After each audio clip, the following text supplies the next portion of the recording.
Pause the video and try to guess what is the correct answer for this question. If you have marked the answer as option B, you are absolutely correct. So this question, many students have messaged me on Telegram asking for the correct answer.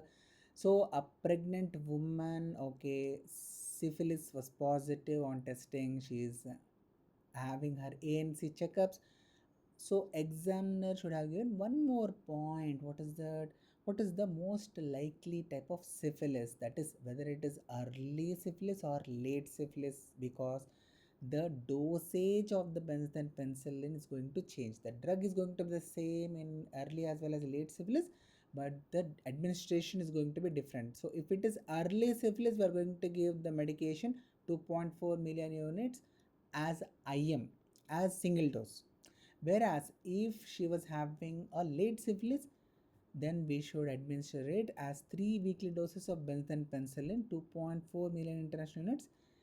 Okay, but here the catch in the option says that it has been mentioned as intravenously. That is the reason why we can mark the answer as option B instead of option C. But if it was given as IM, then probably the MCQ should have mentioned whether it was early syphilis or late syphilis, but here there is no doubt because it is mentioned as IV, so you can safely mark it as option B.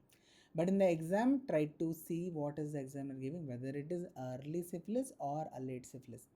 And what is the reason for not to wait and confirm with RPR and VDRL before giving the treatment? Why? Because if we delay, then there is going to be a higher possibility of risk of congenital syphilis and also other adverse pregnancy outcomes associated with syphilis. That's why we have to immediately administer the medication. I hope this explanation is clear, and if you have any doubts, you can ask me in the comment section.